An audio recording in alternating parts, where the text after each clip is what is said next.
Welcome back. It's open source. I'm here with Juwon The Techie. Please vote for him. He's going to come back, and we're going to come up with just maybe a few times. I don't know. Like I just love what you're doing, man. Let's get a bit simple, then we'll wrap it up. Let's talk about the viewer at home. There's people out there who want to break into tech. What's their easiest path to do that? Like, what specific jobs should they go after if they're just like, they're just at home, they've wanted to get into tech, they never thought it was possible. They watch this show and they're like, oh, it's possible.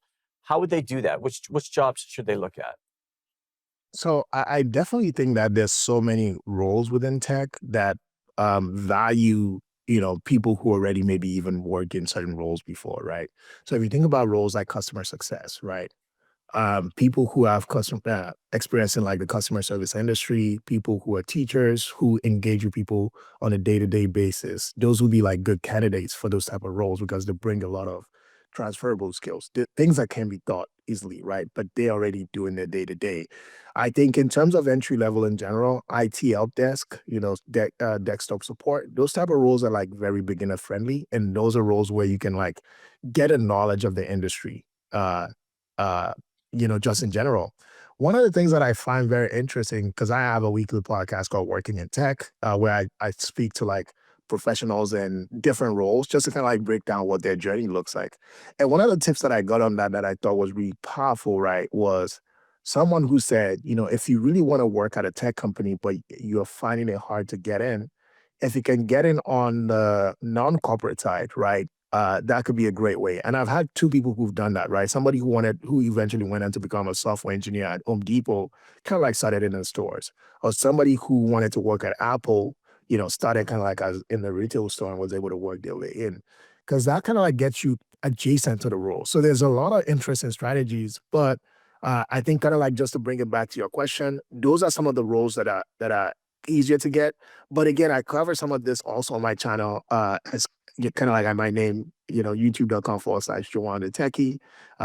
Could kind of like find more of those opening roles specifically because my old content is geared towards people who are just trying to break in. Yeah, well, definitely check them out. And highly recommend. Bob Man recommends. Let's talk AI briefly. AI's big conversation, a lot of job losses. How is AI going to affect tech jobs? So it's actually very concerning for me, but I think that's not also my biggest concern, right? My biggest concern right now is actually offshoring, right? I think we're losing already more jobs to offshoring at this point than we are actually losing to AI as more companies look to cut costs. And it's a very troubling trend for me because, I'm not anti-capitalist or anything like that, but it's interesting that, companies like to take record profits, from this market that they serve in the US, but then wants to deny people the opportunity of employment in these countries. We've seen many layoffs, and I don't think it's because of AI, because companies are just turning around and moving those operations overseas. I do want to see more people back, American talent. I really want to see more people back because a lot of the work that I do, I think, is very connected to that. And it's so funny. Like I was chatting with like the CEO of Gumroad last week on Twitter, where he and I had a back and forth where he was saying something about, oh, we're no longer hiring juniors and mid-level engineers anymore because AI is going to do their tasks, which implies that they're only going to hire senior engineers. So I asked him, in 5 years, where are the senior engineers going to come from, right? Because if you don't hire the juniors, how is that going to happen? So he then says that you have to practice and do all of this stuff. But anyway, I guess the overall that I'll say is I think companies should do more to back talent. There's a reason why, and that's why I shout out companies that have internship programs, apprenticeship programs. The next Bezos, Musk, Zuckerberg are going to come from companies backing this talent, encouraging them to do more. Tech has grown exponentially over this last 20 years. I think it was employing something about 7 million people in no, 2 million people in 2008.